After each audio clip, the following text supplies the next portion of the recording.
Et voilà, bonjour à tous, ça fait plaisir de vous retrouver.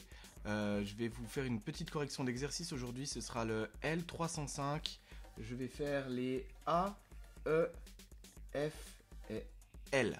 A, E, F et L de l'exercice 305. On commence tout de suite avec le A.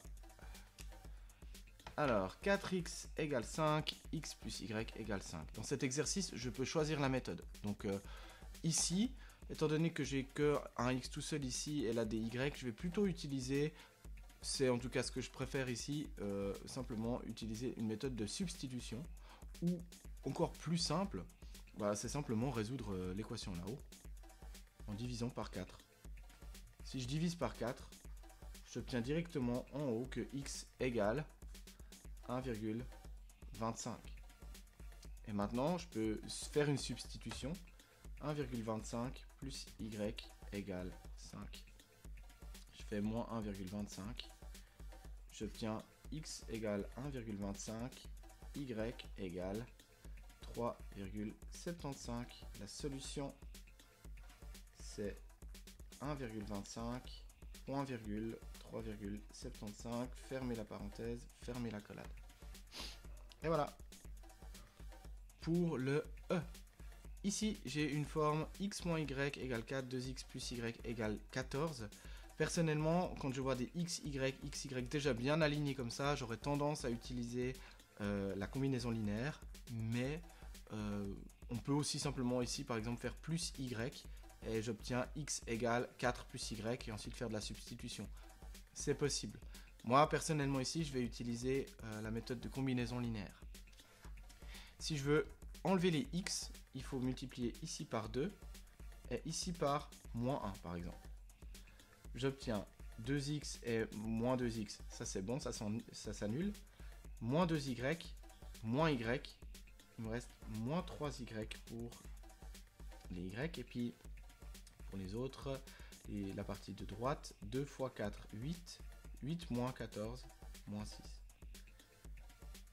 Si je veux enlever les y, en fait j'en ai moins y et plus y, j'ai qu'à faire x1, fois 1. X plus 2x, 3x, 4 plus 14, 18. Ah, j'ai oublié déjà dans l'exercice précédent.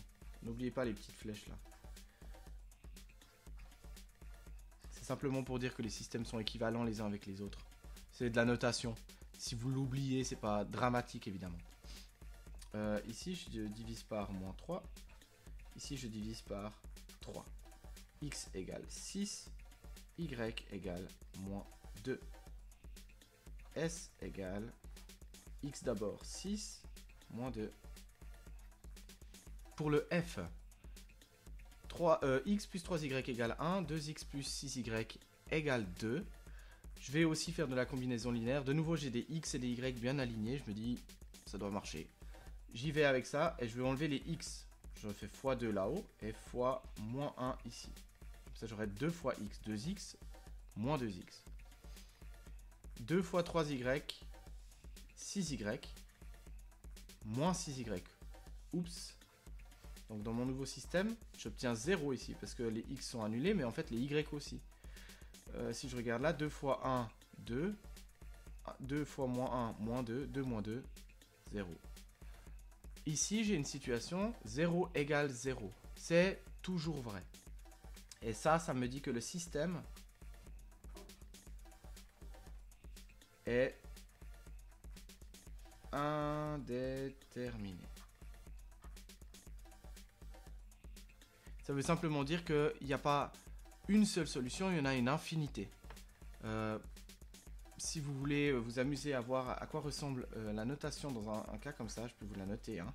C'est l'ensemble des points x, y, tels que... Et puis là, j'ai réécrit une des deux. Voilà, ça ce serait une manière de noter l'ensemble de solutions. Ça veut dire que c'est une infinité de points qui satisfont cette équation. Autrement dit, x égale 1 moins 3y. Si tu fixes un y, tu peux trouver x, ou si tu fixes x, tu peux trouver y.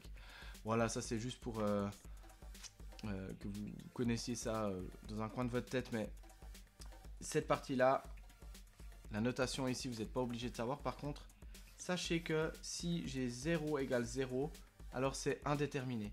C'est pas la même chose que impossible. Indéterminé, ça veut dire qu'il y a une infinité de solutions. C'est un peu comme le S égale R pour les équations qu'on avait à l'époque. Et puis ici, c'est indéterminé. Et puis pour le cas impossible, bah, c'est genre 2 égale 4. C'est pas vrai. Alors ça veut dire qu'il n'y a aucune solution. Ça marchera jamais. Donc là, on met l'ensemble vide. Pour le L, la première chose que vous avez sans doute remarqué, c'est les fractions. C'est le truc qui nous embête le plus. Pour enlever les fractions, il suffit simplement ici de multiplier par le dénominateur. Ici, j'ai le tout sur 2. Donc, il suffit de multiplier par 2 cette équation pour enlever le sur 2. C'est tout ça que je vais multiplier par 2. Vu que c'était tout ça qui était divisé par 2, ça annule le divisé par 2 et il me reste 100x plus 95y. Et c'est égal à 2 fois ça. Alors 750 fois 2, ça fait 1500, plus encore 10, 1510, moins 1510. Ici, j'ai un y sur 2. Je vais aussi faire fois 2 pour enlever cette y sur 2.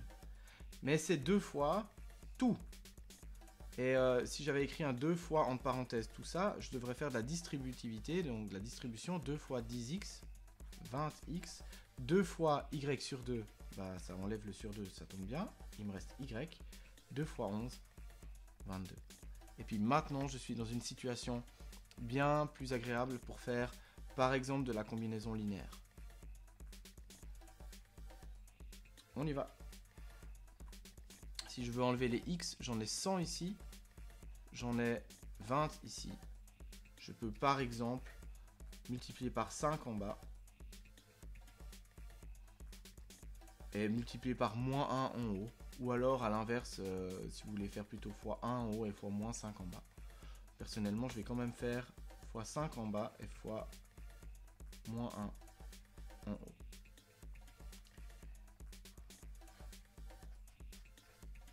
Bon, les x, on s'est arrangé, ça fait moins 100, et puis ça fait plus 100, donc ça annule. 95 fois moins 1, ça fait moins 95, plus 5 fois y, donc 90y. La partie un petit peu difficile, elle se trouve ici. Ça, là, ça fait 1510, et puis ça fait 110, donc ça fait 1620. Ensuite, pour les y, j'ai y ici, et là j'en ai 95. On peut choisir de nouveau, par exemple, de faire fois moins 1 ici, comme ça on garde moins 95y, puis ici mon but c'est de faire plus 95y, donc fois 95. Si je fais ça, j'obtiens au niveau des x, moins 100x, et puis 20x fois 95, alors là ça demande un petit peu, ça fait quoi, 1900, 1900x, 1900x moins 100x, 1800x, et puis pour la partie de droite, donc les y qu'on a vu ça s'annulait, pour la partie de droite, moins 1510 fois moins 1 ça fait plus 1510, et puis 22 fois 95. Vous pouvez peut-être prendre votre calculatrice quand même. 22 fois 95, chez moi, ça fait 2090. Et j'ai dit plus 1510. Ça fait 3600. Et maintenant, je peux simplement diviser celle-ci par 90 pour en obtenir qu'un seul. Diviser celle-ci par 1800 pour en obtenir qu'un seul de x. Si je fais ça, le y, ça divisé par 90, ça fait 20. Puis x, ça divisé par 1800, ça fait 2. La solution ici, c'est le point 2, 20. Voilà, j'espère que ça vous aura été utile. Si vous avez des questions, particulièrement sur cet exercice, qui est un exercice très important, j'essaierai de vous transmettre un corrigé de cet exercice, ou en tout cas les réponses de cet exercice rapidement. Faites cet exercice, c'est vraiment un exercice très important. J'espère que déjà cette explication vous aura aidé pour ces 4. Et pour le reste, bah, voilà, essayez de faire ça tout seul comme des grands. Et puis, si vous avez des questions, n'hésitez pas. Ciao!